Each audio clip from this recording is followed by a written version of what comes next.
আল্লাহ যে কত সুন্দর আমরা জানি না। আল্লাহ বলেন উজুহু ইয়াউমাইযিন নাযিরা ইলা রাব্বিহা নাযিরা। সেদিন মানুষগুলো আমার দিকে এরকম পাগলের মতো তাকিয়ে থাকবে। আমি আমার সৌন্দর্যের আলোকচ্ছটা সেদিন আর গোপন রাখবো না, জান্নাতীদের কাছে আমি আমার সব প্রকাশ করে দেব। আল্লাহ সৌন্দর্য, ওনার অস্তিত্ব, উনি দেখতে কেমন আমরা কেউ জানি না। আল্লাহ নিজের ব্যাপারে বলেছেন লাইসা কামিসলিহি শাই, কেউ তার মতো নয়, তিনি তার মতো। তিনি কার মতো? তার মতো। মনে থাকবে, কেউ তার মতো নয়, তিনি কার মতো? আল্লাহ বলেন আমার মতো কেউ নাই, আমার সৌন্দর্যের বর্ণনা কেউ জানে না।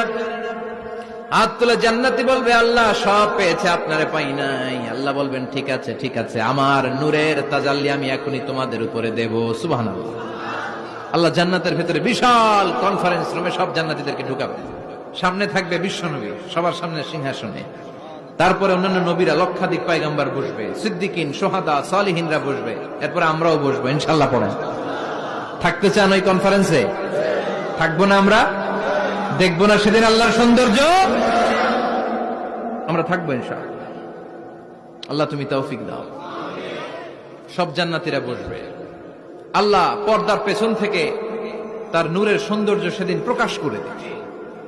গুপ্ত এই রহস্যকে আল্লাহ ভেদ করে নিজের সৌন্দর্য দেখিয়ে দিবে। খুব অল্প সময়ের জন্য আল্লাহর নূরের তাজাল্লি দেখাবে। এমন না যে ওখানে নূরের তাজাল্লি অনেকক্ষণ দেখা যাবে, না, স্বল্প সময়ের জন্য।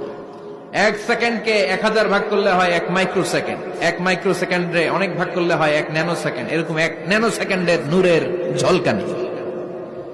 সবাই তাকিয়ে থাকবে, আল্লাহ নূরের ঝলকানিটা দেখাবেন নিজের। দেখার সাথে সাথে জান্নাতীরা পাগলের মতো ওই নূরের ঝলকানির দিকে তাকিয়ে থাকবে। তাকায় আছে ওই ঝলকানির দিকে। এত সুন্দর, এত চমৎকার, অসাধারণ নূরের ঝলকানি। কিন্তু নূরের ঝলকানি দিয়ে নূর কিন্তু আর সামনে নাই। আল্লাহ আবার পর্দা নামিয়ে ফেলবেন।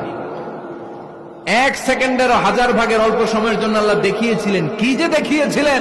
ওই সৌন্দর্যে পাগল হয়ে মানুষ তাকিয়ে থাকবে সামনে, কিন্তু সামনে কিন্তু আর নাই। ওই যে দেখাইছিল ওইদিকে পাগলের মতো তাকিয়ে থাকবে। এইভাবে লক্ষ কোটি বছর শেষ হয়ে যাবে। তাকিয়ে থাকবে মানুষ বেহুশ, কারো মুখে কোনো আওয়াজ নাই। সামনে তাকিয়ে থাকবে হুর আল কেলমান। লক্ষ কোটি বছর পরে জান্নাতীদেরকে ডাকতে শুরু করবে, ও জান্নাতীরা, আল্লাহর নূর দেখে এরকম পাগল হয়ে থাকলে চলবে নাকি? আমাদেরও কিছু হক আছে না নাই? আসেন আসেন, আমাদের কিছু সময় দেন। তখন জান্নাতীরা হুঁশ ফিরে পাবে। তাই তো, কই ছিলাম এতদিন? কি দেখলাম আমি? চিৎকার করে পড়তে হবে আল্লাহু আকবার। ওই জান্নাতে আমরা ঢুকতে চাই, চিল্লা এখন ঠিক কিনা? ওই জান্নাতে ঢোকার জন্য নামাজ পড়ার দরকার আছে না নাই? ওই জান্নাতের অধিকারী হতে হলে পাক্কা মুমিন হওয়ার দরকার আছে না নাই?